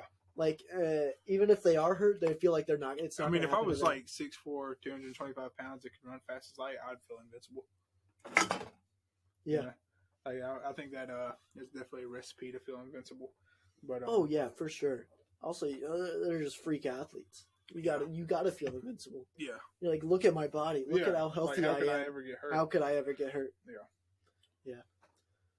Speaking of people who never get hurt, LeBron's hurt right now. LeBron is hurt. He spent a lot of time not being hurt. Yeah. But while he's out, Lakers are balling. Lakers are balling. Yeah. Fuck the Lakers. I actually needed them to lose the other night against the Warriors. I had a parlay on them, and they fucked me on that one. They fucked you over? Yeah. Anthony Davis is looking like his old self right now. Yeah, he's dropping like 30 a game. Him.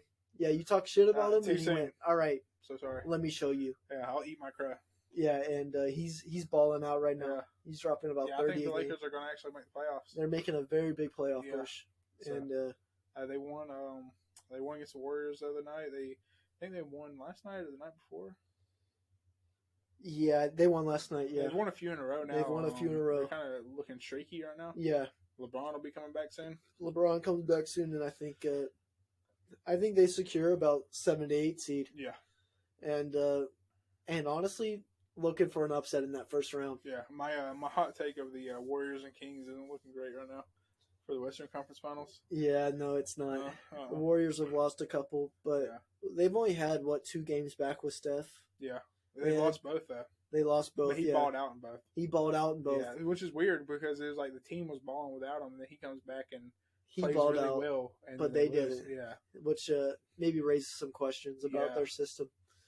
But I still think they'll make the playoffs. Yeah, I think sure. they'll make the playoffs. Kings will definitely make the playoffs. Yeah, and but LeBron has been going a little crazy on Twitter lately. Yeah, he's been having too many Taco Tuesdays. Yeah, he's been doing too much. Yeah. He had the tweet about the dream. He was like, "Oh yeah, I had a dream last night where I was just shooting the shit with Michael Jordan at the national championship game, Duke versus UNC, 96-96." And honestly, that's just kind of the cringe thing LeBron would do. Yeah, I feel like at this point, I think he's doing it on purpose. He's got to be. Yeah. It's got to be like a character. Either he's doing it on purpose or he is the most unself-aware person that has ever existed. Yeah, for real. Because, he can't see it. Yeah, no. I think it's got to be a character. Yeah. Yeah, I think that he's just putting on at this point. Yeah. Because that was the cringiest, most unbelievable story ever told. Why would you tweet it? Yeah. What's the point of the tweet? Yeah. I mean, sure, 96-96 Duke UNC national championship game would be fire. Yeah. But, But then LeBron and Michael Jordan are there for some reason. Why are you there? Yeah. I mean, obviously we know Duke's winning that game because they're the better team. We beat them twice this year. And fuck UNC. I hate you guys. With all of my heart, I hate the Tar Heels. I'm Georgia across the board. So. With all of my heart, I hate the North Carolina Tar Heels. Nothing will ever change I'll support you on that because I'm Georgia across the board and Georgia fucking sucks. Yeah. So, that basketball. Back. But yeah, very interesting tweet. I remember seeing it. Also, it was crazy to me how much it got posted on social media. Mm-hmm. Why did SportsCenter post it 17 times? Yeah, anything he does, man. Yeah, anything he does. It was crazy because it was just a dumb tweet, and I think people were laughing at him. Yeah. And no, I really think that it is a character at this point. I think it's I think he's doing it on purpose at this point. Yeah, otherwise he has no self-awareness. What did it start with? It was started with him saying "Oh, I knew this was going to happen" or something. What was it about? It's where he's like, there's been multiple times where he said he's called something that's going to happen with absolutely no proof of it. Yeah, so I think that maybe he is self-aware, and maybe he's picked up on some of the corny shit he does, and he's like, okay, let me just play into this a little bit. And it brings attention to him. Yeah. And I mean, it's funny, people laugh, so, but maybe he's actually super unself-aware, and he's just a fucking douche. Yeah. I mean... Where he's just too rich for his own good. Yeah, he just thinks people are going to take whatever he says and, believe it. So, I don't know, but he also had the tweet about, his son. Yeah, about Bronny. Yeah. Being better than most of the players in the NBA. Yeah, he's like, I was watching an NBA season pass, and Bronny's better than these guys. Yeah, no. Which was, I think it was a straight dig at Grant Williams on the Celtics because he had a bad game. Mm-hmm. He went to the line for game-winning free throws, and he said... This is an all-timer. He said to... Who did he say it to? Was it to... I think it was Jaylen Brown. Jaylen Brown. No. It was someone on the other team. Oh, yeah. Who the fuck are they playing? I can't remember who he said it to. But he said, I'm going to hit both of these and win the game, and then he missed both. Yeah. And obviously, you got to get clowned for that. Yeah, you got to retire after that. That's embarrassing. Yeah. You say you're going to hit both free throws, and then you miss both. Yeah. And it was a tie game where you only really had to hit one. You just had to hit one. You just had to hit one, and there wasn't a lot of time, and you win the game. But you lose in overtime because you missed both. Yeah. You got to get clowned for it. Shit, yeah, dude definitely thought he was MJ. Yeah, he did. He thought he was him. Yeah. You remember? Have you seen the video of the high schooler who said, "Trust me, I'm going to hit this," and then hit the game-winning 3 for state? No, it says. Oh, yo, you got to see this. You want to? Oh, you can do that.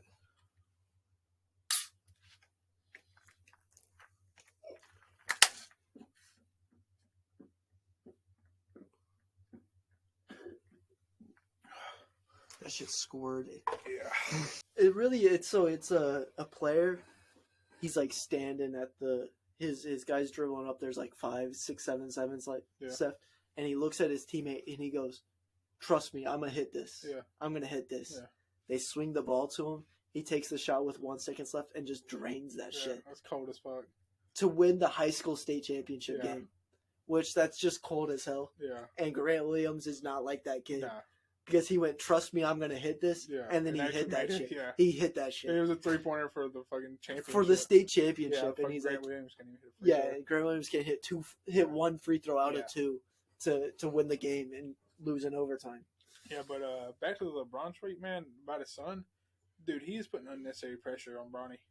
Oh yeah, Like the guy is already his fucking name is LeBron James Jr. That's enough pressure. And now he's like, "Oh, my son's better than these guys." but you know what's crazy is he's living up to it right now. Kinda, but I mean, he's not even top 20 year though, is he?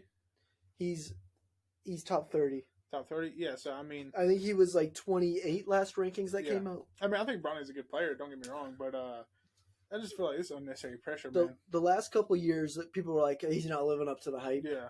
But his senior year, he showed out this year. Yeah. He had Yeah. a great senior season. Mhm. But he's been on a prep school team that Yeah. have been filled with ballers all 4 years. Yeah.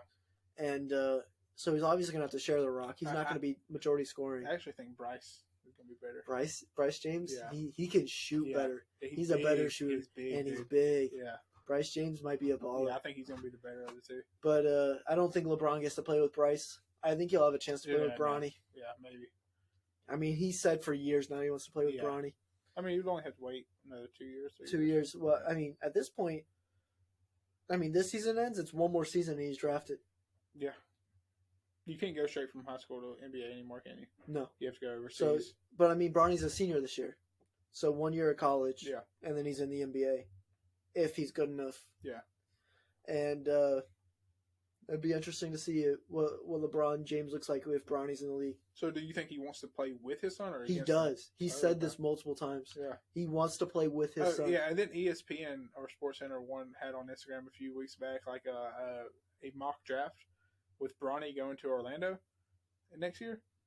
And I feel like it was just like a storyline piece because a few years ago, back in the bubble, LeBron was like, "Oh, if I ever go to Orlando, I'll retire," or something like that. Oh yeah. You know, That's definitely what it is. Yeah, SportsCenter is just trying to get a story. They're trying to suck LeBron's dick. Yeah. Yeah. So no, I think. I guess LeBron can play wherever he wants. You know.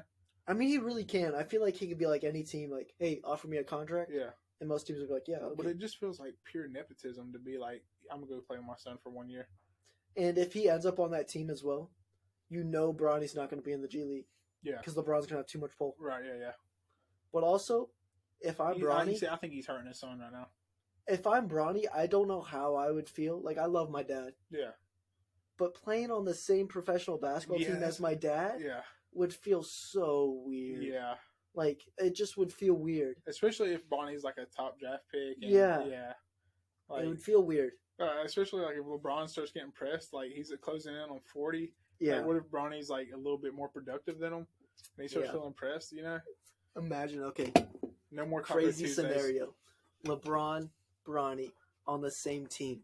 LeBron originally in the starting lineup. Yeah. Bronny's playing better, though. Yeah. Does he take his starting spot? At small forward? Imagine as a rookie. Or they just, like, shift the rotation. Yeah, yeah. And Yeah, he takes it, like, LeBron drops out of the starting lineup and Bronny starts. Dude, that would be That would amazing. be so, it'd be crazy. That's what I'm hoping for at this point. Yeah. Yeah, just Bronny coming in the league in his rookie year Steals being his dad's better. job. Yeah, Yeah. steals his dad's job. Makes LeBron a six man. Yeah. But I think at that point, LeBron's not even mad about it. He's just a Yeah. proud dad. Yeah.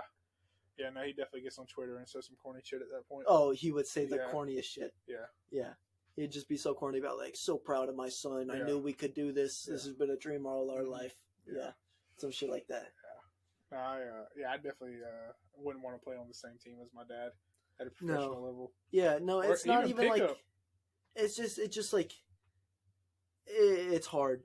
Yeah, like- he's putting unnecessary pressure on the kid. I think. Yeah. Yeah. Like, because for years now he said he wants to play with him, Yeah. but That's- Bronny has never. Not that I'm aware of, at least. I don't keep up with what LeBron James Jr. says, but I don't know if LeBron James Jr. Bronny has ever said like, "Oh yeah, I want to play with my dad." because I feel like it's I'm kind of a not sure. one-way thing. Yeah, I'm not quite sure. I feel like Bronny probably is like, I would rather just get drafted to whoever drafts me, and do my own thing. And do my own thing, yeah. Yeah. Because like, especially at that age too, like it's the age we're at. Yeah. A little bit younger. Yeah. But if you think about 2 years ago, Mhm. we wanted to get away from our parents. Right. Yeah. We want to get out. We want to do our own thing. Yeah. And he'll be at that age, and I feel like it'd just be so weird.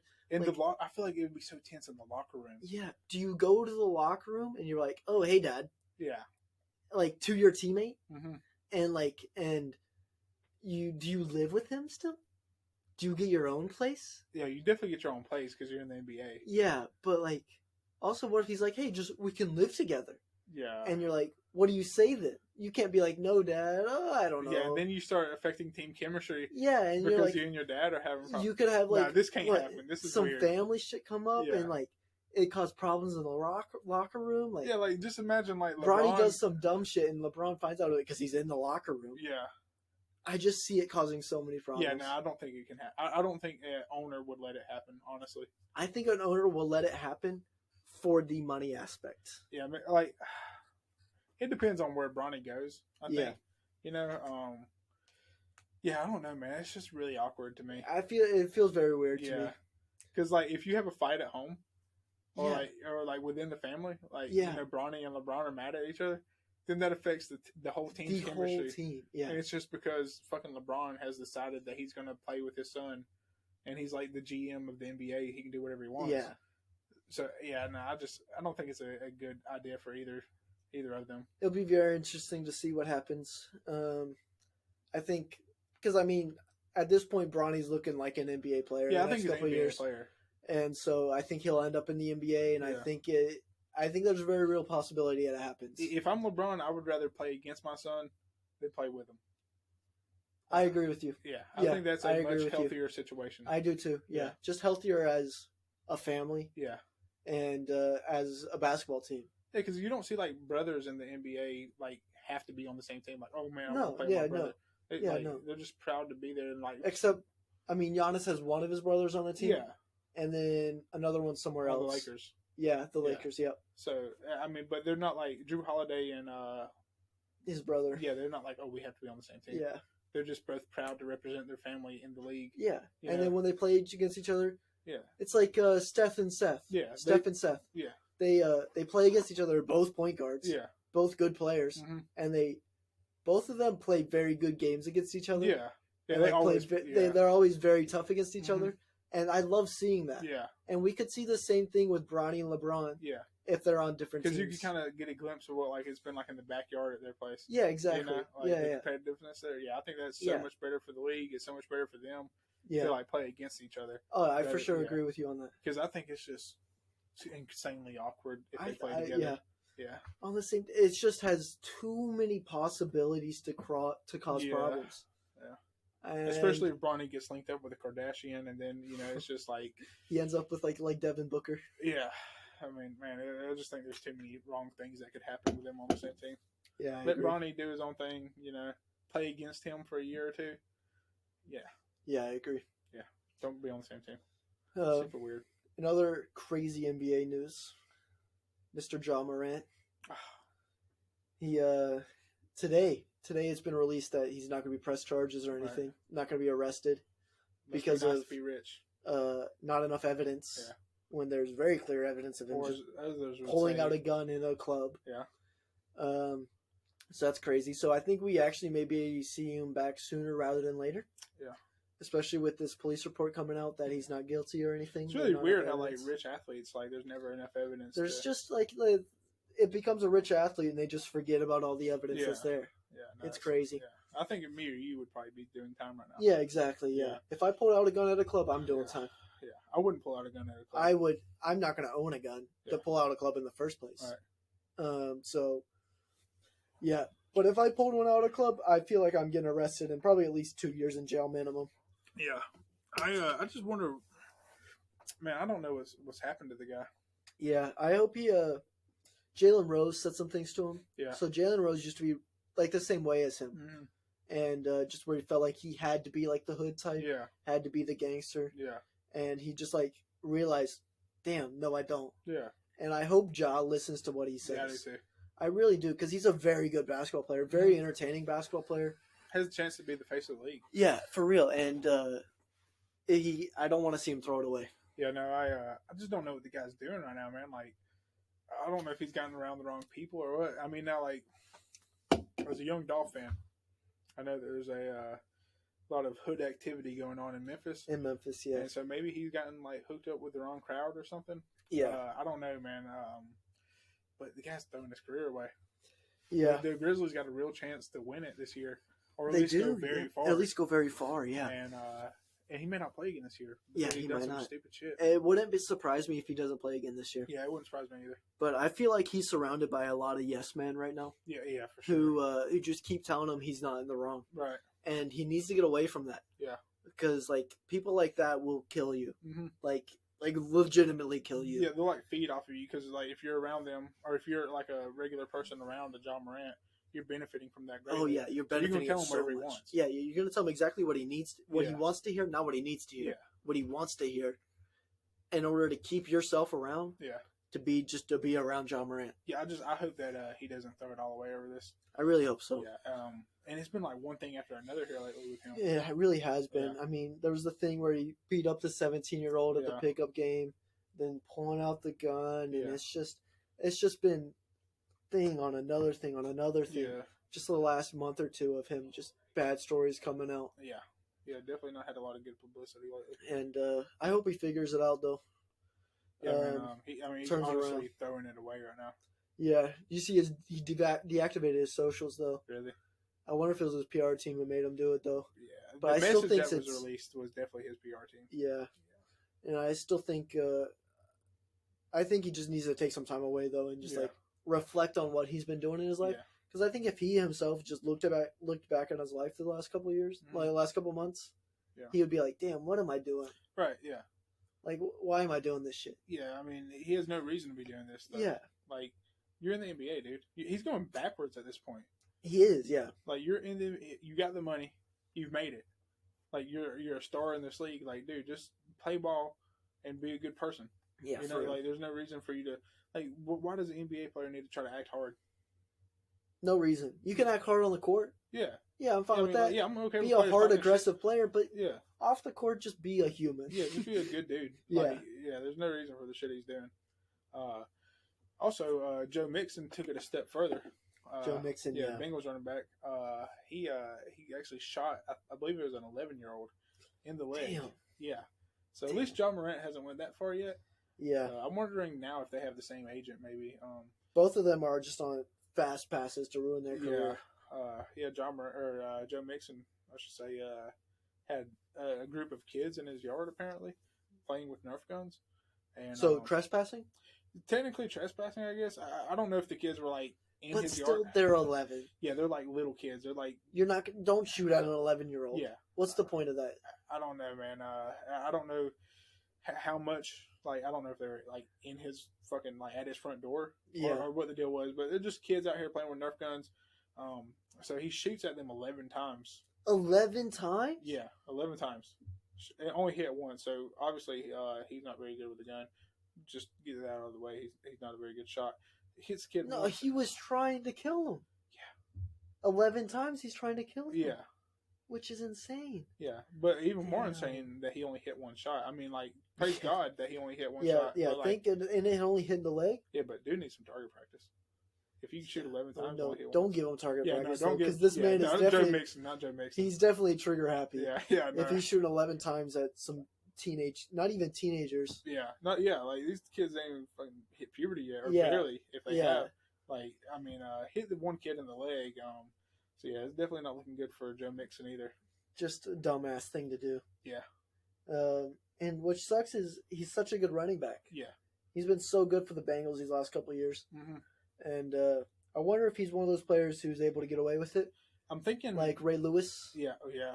Ray Lewis got away with it. Yeah, he got away with it. He got away with it. Yeah, he Ray Lewis killed a man. Ray Lewis killed 2 men. 2 men. Double homicide. Shit. And got away with it. Yeah. Got charged with not guilty. Dude, I think with Joe Mixon, I think he probably will get away with it because if they were in his yard, Yeah, and I think it helps that he was a bad shot because he didn't kill anyone. Yeah, if he would have killed somebody. If he would have killed someone, I think he's fucked. Yeah. Especially with it being a young child. Yeah. But he didn't kill anyone, and that could be his saving grace. Yeah. And them being in his yard, technically. Yeah. Because technically, by law, anybody technically trespassing. Yeah. But don't fucking shoot at kids. Yeah, man. They're kids. Yeah. They don't know what they're doing. Yeah, maybe they were like, I don't know. I don't want to give the guy benefit of the doubt. Maybe they were 11-year-olds that were like 6'4", 250. He thought they were grown men robbing him, but I don't think that. I don't think that's. Yeah, I think they were probably small people. Yeah, probably. They were obviously 11 years old. Yeah, 10 years old, whatever the case might be. And they were playing with Nerf guns. Nerf guns are so obvious too. Yeah. That they're not real guns. Yeah, they're literally different colors. Yeah, I don't know. I think the man was fucking probably lit. He could have been. Yeah, I think the man probably had some alcohol in his system. Or it could go back to CTE.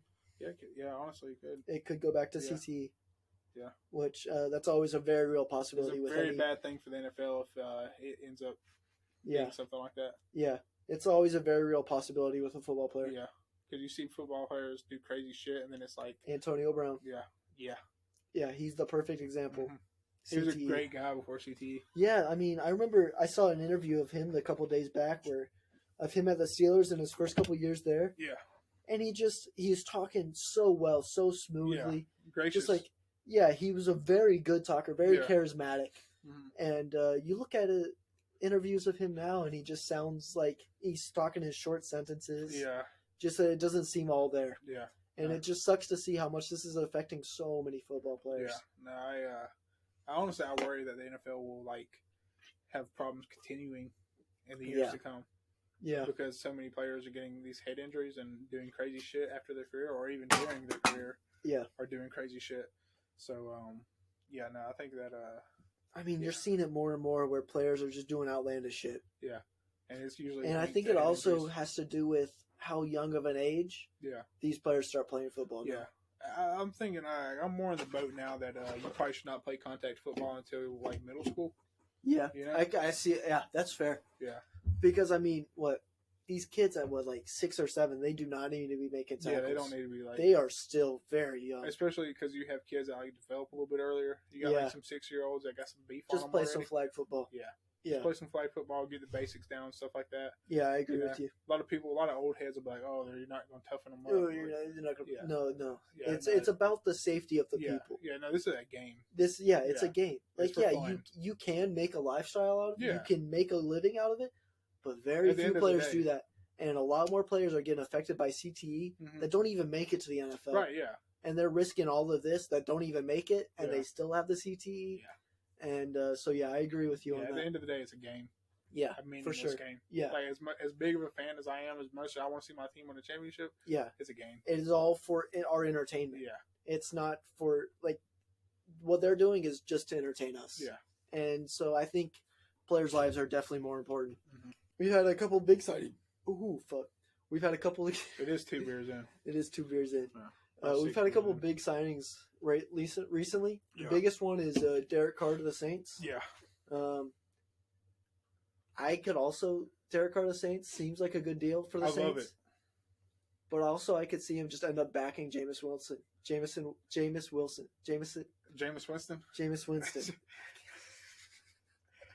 We've had a little bit to drink, y'all. We've had a little bit. No, I love the Derek Carr signing, and what I love more about it is that the Raiders tried. Okay, to me, Derek Carr has never been the problem in Oakland or Las Vegas. Las Vegas, not Oakland. We made that mistake already. Fucking New Vegas. I was thinking New Vegas. Yeah, I was thinking of Fallout. Yeah. So I don't think he was ever the problem. I don't think that Derek Carr is like a generational quarterback by any means, but I think that he is a top 15 quarterback, top 12 quarterback in the league. That's fair. To me, I'm thinking Derek Carr over Kirk Cousins, who's a gunslinger. I think that Derek Carr is a good football player. Anyways, what I love about this is that the Raiders actually wanted to trade him. Yeah. A month ago to the Saints, and he was like, "Nah, I don't want to go to the Saints." And so now he signed with the Saints. He pretty much just fucked them. He just fucked over Las Vegas after they fucked him. To me, this is it's just the ultimate payback. Yeah, and I hope that he goes to the Saints and balls out. Yeah. I'm a Jameis Winston fan, Yeah, I am too. and so it makes me feel a little bad for him if he ends Yeah. up being the backup. Yeah. Because I think he has the potential to be a good quarterback in the NFL. I think that James Winston is way better than people give him credit for. Yeah, I think so too. Yeah. And he's such a fun quarterback to watch. Yeah. Where he's a slinger too. Yeah. They have two very similar quarterbacks in that quarterback room now. Yeah. So if one of them go down, they had a quarterback who can do almost the same thing. To me, I hope that James Winston gets traded. Yeah. I don't want to see James Winston. I don't want to see him ride the bench. Yeah. I think that James Winston is way overhated. Yeah. His last year in Tampa Bay, like he led the league in interceptions, also led the league in touchdowns. Oh, so and he had like 40 something touchdowns. That year. I mean the guy he's a gunslinger. Yeah, he don't care to throw interceptions, which sometimes hurts his team. But, like the guy, but he throws touchdowns to make up for it. Yeah, so preferably I would like to see. I think Derek Carr is the better quarterback of the two. Yeah. At this point of their career, I hope Jameis Winston gets traded or goes somewhere else, whatever the case may be. Because I think Derek Carr on the Saints could be I think they could be a serious contender. Yeah. And, I just love how much he fucked the Raiders. I think also having Derek Carr hurts Taysom Hill though. Taysom Hill. I think it hurts his playing time. Yeah. Because they just have Taysom Hill's been playing more tight end, but a lot of his snaps he still took under center. Yeah. Where he was running the ball. But it's more of a wildcat than a quarterback. It's more of a wildcat. Yeah. Exactly. But, and I think that true quarterback that can dominate. I think that kind of goes away. Especially when you have two quarterbacks. Yeah. If they don't get rid of Winston, I think Taysom Hill sees just less and less of snaps. Yeah. I still think the Saints are kind of in a good position right now. I think it was a great signing. They weren't. Their defense is looking better too. Yeah. They obviously. Alvin Kamara. Yeah, Alvin Kamara. He had an off season last year. Yeah. I think having another quarterback like Derek Carr maybe takes less pressure off of him as well, where he felt like he had to do more. And you got some decent pieces at receiver. You got Chris Olave. Olave, who had a good rookie season. Yeah, Michael Thomas. Thomas, yeah, he's still an elite receiver. Galloway, I think Galloway is actually a free agent. I don't know if he comes back to the Saints, but he's a decent third, fourth guy. So I think you still have Olave and Michael Thomas. You have potentially two of the best receivers. Yeah, I think Olave ends up a great receiver. I agree with you. Yeah. And if he didn't have this injury at the end of the season, he had a good chance of winning Offensive Rookie of the Year. Yeah. So and Saints, the defense has been a little bit down these past few years, but the Saints have historically always had good defense. A good defense. So I think that Derek Carr, I think is a bigger deal than most people. I think Derek Carr has Matthew Stafford syndrome. You think so? Yeah, I think that I think he's been in the wrong place. Yeah, and I don't think he's as good as Matthew Stafford. Definitely not. Not as good. But I think that he's been a better quarterback than people have given him credit for years. Yeah, and he's been in a shitty organization, so you just can't tell. Yeah, because but he's only been in Oakland these last 7 years. Ooh, it's probably been what? It's been close to 10, if not more than 10. It's been a long time. Yeah, so I think that he had by the numbers, had a great career in Oakland. Yeah, but, Oakland is just full of shitheads and hasn't really been able to support him that and much. They had John Gruden as a head coach for a while, which was just a dumbass decision. I think. Yeah, I believe. So I think it'll be interesting to see what he can do with the Saints. Yeah, I'm really excited. Where he has pieces around him. Mm-hmm. He definitely has pieces around him. Yeah, this feels like the best year of his career is coming up. Yeah, and the Saints were kind of mediocre this year. They were 7-9 or something like that. But maybe with a better quarterback. Jameis Winston was hurt this last year a lot. So the year before they made the playoffs with Jameis Winston. Yeah. And so maybe no hate on Jameis Winston, but I think Derek Carr's a little bit better. Yeah, a step ahead. Yeah. And so it'll be interesting to see what they can do with him. Yeah. Yeah. I think it'll be good. Think that they're like dark horses for I think they have a good chance of winning the NFC South now, especially with Tom Brady retiring. Yeah, who else is? Because you got Atlanta. Who's not even going to try for Lamar? Not even trying for Lamar. Yeah. You got Tampa, who just lost Tom Brady. Yeah. And who are they going to have a quarterback? And then Carolina is probably going to get stuck with fucking Will Levis. Yeah. Who do they have right now? They don't even have Baker anymore. They have Sam Darnold. Yeah. And no McCaffrey. No McCaffrey. They got a decent receiver core. They got Kelvin Benjamin. They got Chuba Hubbard, running back. They got two mediocre running backs. But it still doesn't make up for one McCaffrey. Yeah. Yeah, so I think that the Saints kind of own that division this I year. think the Saints win that Unless division next year. Unless Mariota, Desmond Ritter really shows off Yeah. next year, yeah. because I think that Because probably- Atlanta said Mariota isn't their guy either. Yeah, I think top to bottom, Atlanta might have the best roster in that division, but Yeah. it's probably them or the Saints. But I think the Saints probably take the division. Yeah, so Atlanta were sneaky this year where Yeah. they finished with what, they were probably 6-10? Yeah, something like that. 7-10. Yeah. 7-10, I think. Yeah. And Yeah, because 17 games. yeah, 17 games now. And so I think they'll still be a little dangerous, but I mean they way over exceeded expectations this year. Yeah, for sure. And so I don't know if that will translate to next year as well, Yeah, which makes me worry about Atlanta. Ritter which looked makes great. me think in yeah, that- he in did. That He one looked game. he looked great in week 17. Yeah, And so I mean I am a Desmond Ritter fan. yeah. I think he'll be a good quarterback if he's ever given the chance. I'm an Atlanta fan, so I want for it to work out. Yeah. But I don't know how you don't go after Lamar unless there's some Yeah. shit going on behind the scenes. And also maybe this year they don't want Lamar because they want to tank for Caleb. Yeah, maybe so. I wouldn't mind that either. Imagine Caleb Williams as the dirty Yeah. bird. That'd be I sick. don't hate that. I Yeah, love that. Yeah, but I kind of do hate that, man, because I can't take another year of misery. Yeah, just another year of misery. Yeah. Just dog shit. Yeah, if you can be good, I don't know. Fuck Atlanta sports. Yeah, it's tough. Yeah, at least we got the dogs. It's a tough life we live. Yeah, Yeah. we got the dogs. Yeah, And that's we're what I looking hear. like a dynasty at this point. Yeah, It's been, 5 years now of us being good? yeah. I think it's already a dynasty. Yeah, yeah. You see, I think. Well, I don't know. Well, we have 2 championships in a row now, yeah. Okay, well, you get the 2 championships, but even before that, I mean, We had an you have- SEC You championship. have an SEC championship and a Rose Bowl. Yeah. You got, I think, a Sugar Bowl, then an Orange Bowl win against Michigan. I mean, you've had a lot of playoff. A lot of big wins. Yeah, so Yeah. I think that was already kind of a dynasty. And Yeah. now that they're winning championships, it is. Yeah, but before Kirby Smart, we definitely weren't a Yeah, dynasty. no. Once Kirby Smart came in, it started the dynasty era. Yeah. Yeah, they're definitely like a blue blood now. Speaking of colleges, college basketball, we're really getting to the wire. Mm-hmm. We've seen some crazy games here at the end of the Yeah. season.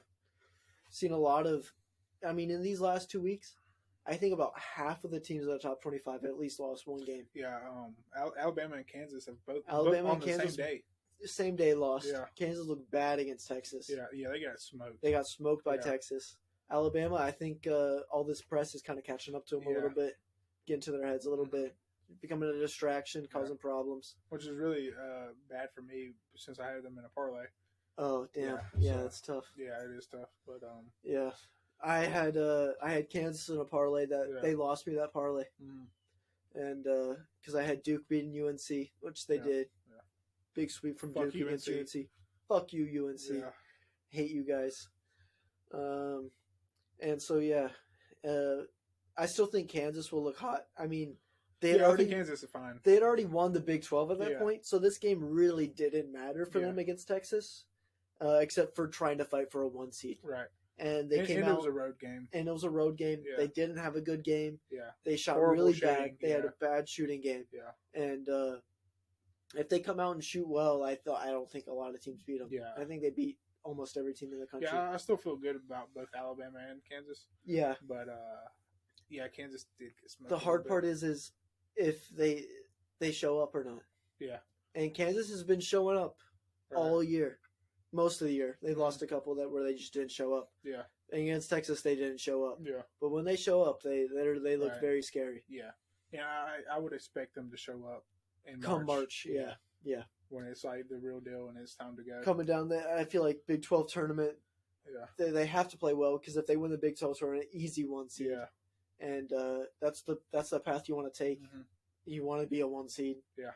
And come to the NCAA tournament, like I feel like the only way they either get beat late Mhm. or they get beat early, get caught. I feel like Yeah. I don't think they lose these middle matchups against mid teams. Yeah. I think they either get caught by an early team, which I still think is very highly doubtful that Yeah, yeah. happens, I think or just they have too lose a much close talent. one in the Final Four or Yeah. something like that. Yeah, I don't think they get caught early on. I Yeah. think they're going to overwhelm teams with talent. The only way they get caught is if they get lazy, Yeah. like they kind of did against Yeah, Texas. against Texas, yeah. Yeah. Who does Alabama play first in the SEC tournament? Oh shit. Is it Tennessee? No, Tennessee should be a later matchup. Let me look at the SEC standings. Oh shit, it's time to be real. I'll do it later. I'm gonna be late. What? My Be Real. Be real. It's you don't know what Be Real is? I've heard of it. You take it gives you one notification a day. Okay. I've probably heard about it from you. To post. Oh, Georgia's playing right now. Okay. They're losing to LSU. Okay, we're down 22-16, not bad. Yeah. Hey, Ole Miss, shout out Scott. Oh yeah. Shout out Scott at Home Depot. Yeah, we need to talk a little big Ole Miss fan. basketball. We're not going to talk Ole Miss basketball, but shout He's out a big Scott. Ole Miss football fan. Yeah. Alabama won the SEC, obviously. Tennessee were 5. So Alabama's to be determined. Yeah, they haven't figured it out yet. Yeah, so but Tennessee are 5, so they shouldn't meet them first. Yeah, no, Tennessee's playing Ole Miss tomorrow, so. And Georgia they really slid after a promising start. Yeah, but as a Georgia fan, man, that has Georgia has sucked at basketball for years. I am more except for when we had Anthony Edwards. Even then, I don't even think we were top 25. Were we top 25? Mm-hmm. We came into the tournament as a 3 seed, I think, when we had him. Yeah, even then though we underachieved. That's because he was dropping like 30 a game. Yeah, he was the entire team. He was the entire offense. Yeah, I think that we have a better situation now. Yeah, but as a Georgia fan, fully satisfied with what's going on right now. If we beat South Carolina tonight and then get our ass kicked in the next round, we're playing LSU right now. But LSU played South Carolina last week. Yeah, but if we could beat LSU today. I'm so happy. I mean, the only way Georgia makes the tournament is if we win the SEC tournament. Just go on a miracle run. Yeah. Which sucks because we'd have to beat good teams like Alabama, Tennessee, Bama, Auburn, Kentucky. Yeah, Kentucky. Kentucky are looking hot at the end of the year too. Calipari has really. I mean, you can always trust John Calipari to put a team together for the tournament. And speaking of like big coaches, Jim Boeheim of Syracuse retiring. Yeah, after like 47 years or something like that, which is 40 just plus. A crazy amount of time to coach. I mean, the only other coach that I can think of right now coaching 40 plus is like Coach K. Yeah. Coached, I think he coached 41. I think he started 81, ended in 22. And it's not basketball, but Paul Paterno, Penn State. Oh yeah, but he didn't end great. Also, didn't end great. Yeah, he had that scandal with the. Yeah. Anyways, lost 100 games from his winning seasons. Yeah. From his wins. Yeah. Which, did you know that took him from the most winning college football coach of all time down to like 3rd? I didn't, but I wish that one of the games he lost was the Sugar Bowl against Georgia in '82. Yeah. So that we could get that natty. Yeah. No, he went from like the highest winning college football coach, where after all that scandal, he lost 100 wins, which is a lot of seasons, and became like 3rd or something like that, which sucks for him. Yeah. But also, you are a shit human, so fuck you, I don't care. Also sucks for the 18-year-olds that were molested. Yeah, for the 18-year-olds that were molested, No, I don't feel bad for you. I misspoke there. Fuck you. You suck. Yeah. But Boeheim's retiring. Coach K retired last year. I think 41 seasons from him. Yeah. And I think Bobby Knight coached for a long time, too. I don't know how many he had.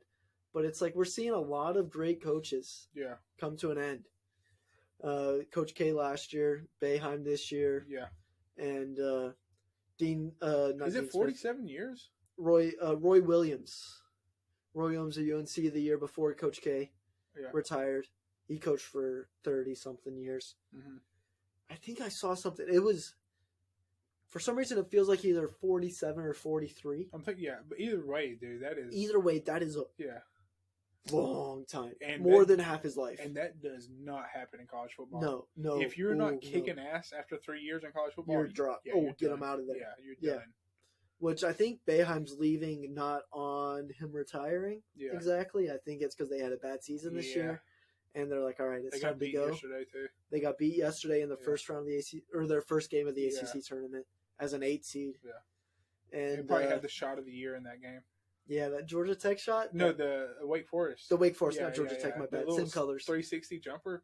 Ooh. Dude, that shit.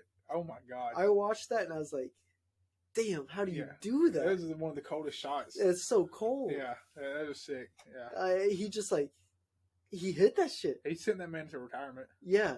He's probably not even going to be like an NBA player or anything. Yeah, no, he'll probably end up playing in China or Europe or something. But that man had a highlight of all time. hitting that shot. Yeah, no, he will tell his kids about it. Oh, He's yeah. Kids, yeah. Oh, yeah, for sure. Like, Yeah. I have a shot from my high school state championship game that I will tell my kids about because I scored in our high school state championship game. But that's sick. Yeah. Soccer, obviously, not basketball. Okay.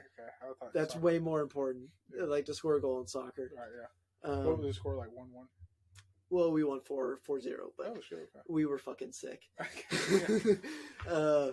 But still, like, shit like that, I'll tell my kids, and that's from high school. Yeah. He's hit a game winner in the ACC tournament, basically. Yeah. You're telling your kids he about can tell him, like, he sent him to retirement. Yeah, exactly. Yeah. And very impressive, like, his, fuck, I got hair in my mouth. I just want to say, this is completely off topic, but I feel like it's important. First time I've ever seen a beer box, it has the fucking calories on the box right here. Oh, shit. It has the nutrition label right here. So shout out Miller High Life. Please sponsor us. Please sponsor us, Miller High Life. We honestly love you. Yeah, we love you, Miller High Life. Like, I just started re-drinking Miller High Lifes, and damn, they're good, bro. 141 calories, 12.5 carbs. Wow. Never seen a beer with a nutrition label in my life. Shout out Miller High Life. We love you guys. Yeah. Great tasting beer. Fantastic champagne beer. at beers. Yeah. Champagne Even though I don't even like champagne, which is crazy. Yeah, I've had champagne like once and it was horrible. I didn't like champagne. Yeah. But this is a good beer. This is a great beer. This is a great beer. We are not sponsored. No, we wish we were, though. Yeah, no, we're not. Yeah. College football, or not college football, college basketball. Yeah. We got the big tournaments going on right now. I'm getting a call. All right, guys. Thanks for watching. This is 2 Beers In. Yep. Make sure you like, comment, subscribe. Let us know. New episodes weekly. New episodes weekly, yeah. Check us out. Keep watching. Yeah. We love doing this shit, so. Yeah. Yeah. See you. Peace. See you.